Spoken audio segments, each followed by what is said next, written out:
आपका क्या नाम है? डीजे प्रेम प्रकाश का मिक्स किया हुआ गाना। दोस्तों, हमारे वीडियो अच्छा लगे तो लाइक और सब्सक्राइब करना न भूलें।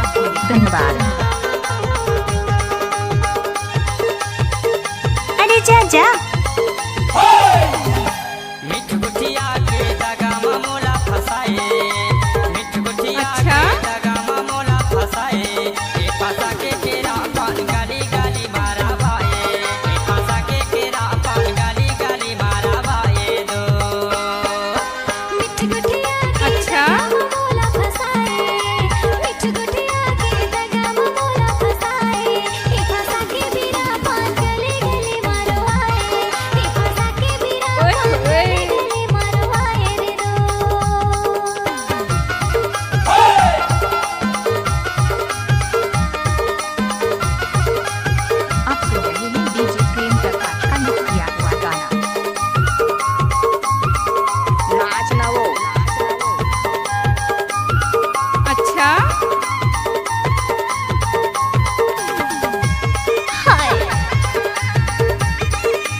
लखवानी साउंड पर टोला।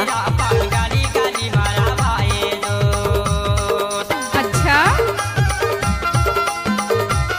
आपका क्या नाम है? डीजे प्रेम प्रकाश लखवानी वाले।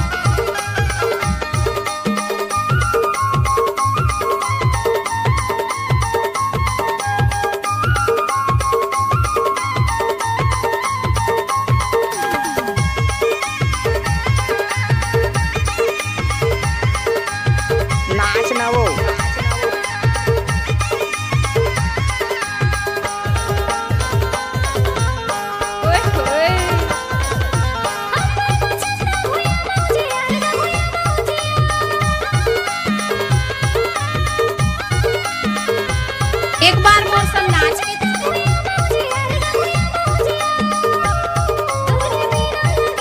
रोक ले।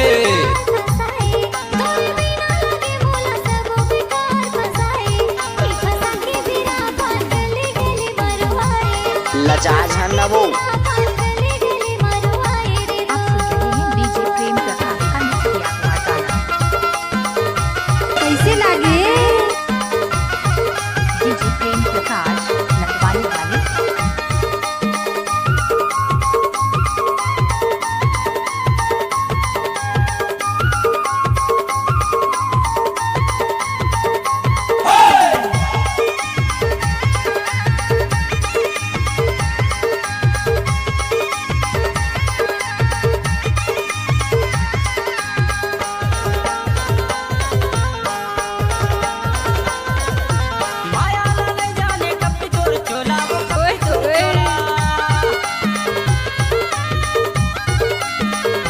लखवानी साउंड पर टोला।